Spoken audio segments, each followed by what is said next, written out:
કેવું થતું ખબર છે, જ્યારે બાળપણમાં નાના હતા ને તો બાળક બુદ્ધિ હતી.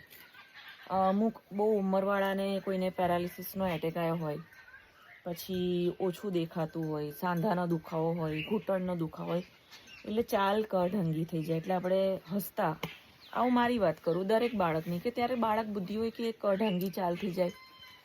કાલે હું ગૌરી લક્ષ્મીનો રૂમ જેવો ખોલું ને એટલે લક્ષ્મીને રવાના કરી દઉં. અંદર ગૌરીને તરત મોરો પકડી હું એને સીધી બાંધી દઉં. ગૌરીને હું ભાગવા ના દઉં, કારણ કે ગૌરી ધમાલી છે.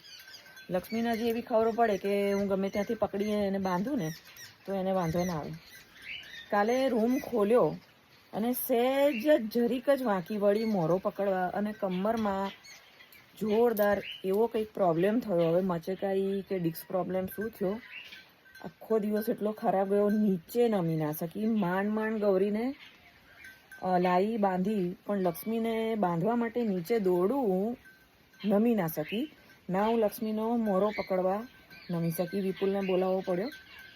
એટલે આ જે શરીર અને જ્યાં ઉંમર છે ને, ક્યારે અભિમાન નહીં કરવાનું પૈસા પર, પોતાના મોઢા પર, કે પોતાની હાલની પરિસ્થિતિ, વોટેવર જે પણ હોય, કોઈ એટલે કોઈ બાબતમાં અભિમાન નહીં કરવાનું. કારણ કે સમય જવાબ આપે.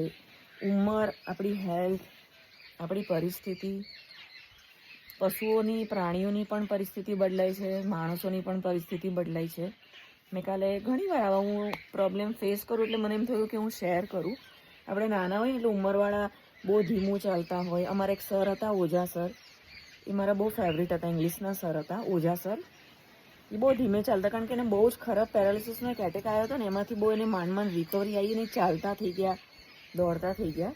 એ મારા ફેવરિટ હતા. એટલે ઉંમર અને શરીર એવી વસ્તુ છે.